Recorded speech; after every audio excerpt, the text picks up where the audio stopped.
ممن به څنګه ورته وایم لپټه دې څکړه ممن به څنګه ورته وایم لپټه دې څکړه زما د ولي نه په خپله چا څادر وړی دی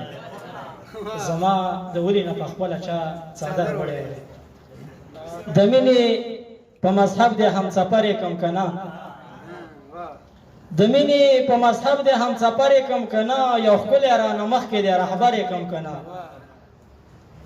د مینې په مذهب دې همسفر یې کم که نه یو ښکلی رانه مخکې دې رهبر یې کم که نه بیخي لکه یعقوب ورپسې هر سړی ړندېږي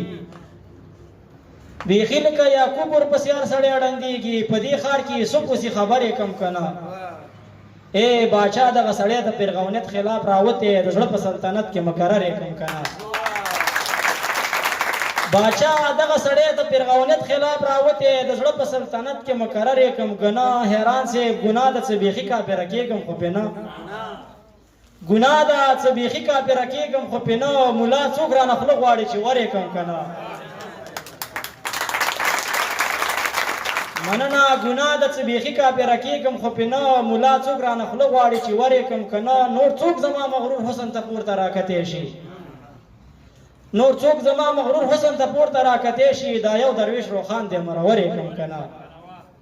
څومره ښه وایي نور څوک زما مغرور حسن ته پورته راکتی شي دا یو درویش روخان دی مرور یې کم که نه ای د سینې جنگ در سره نه کړم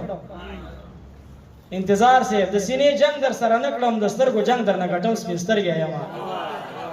دلته ملګري د چیني غزل غواړي او تکراري دی خو بس غوښتنه ده نو باید ومنل شي نثار صاحب وایي چې سحر سبا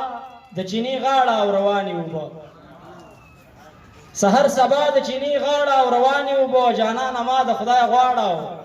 روانې اوبه تشویق به مننه سحر سبا د چیني غاړه او روانې اوبه جانانه ما د خدای غواړه او روانې اوبه چې په غزل کې د راضي مناسبت به لري استاده چې په غزل کې مې راضي مناسبت به لري د ترهېدلې ښکلا ژباړه او روانې اوبه څه ښه وایي د چا لیمې د اوښکو ډکې د چا شونډې وچې د چا لیمې د اوښکو ډکې د چا شونډې وچې خدای یو ځای کې دغه شاړه او روانې اوبه د خپل تصویر په تماشه تصویر اوبو وړی دی د خپل تصویر په تماشه تصویر اوبو وړی دی جنۍ د ځای پر ځای ولاړه او روانې اوبه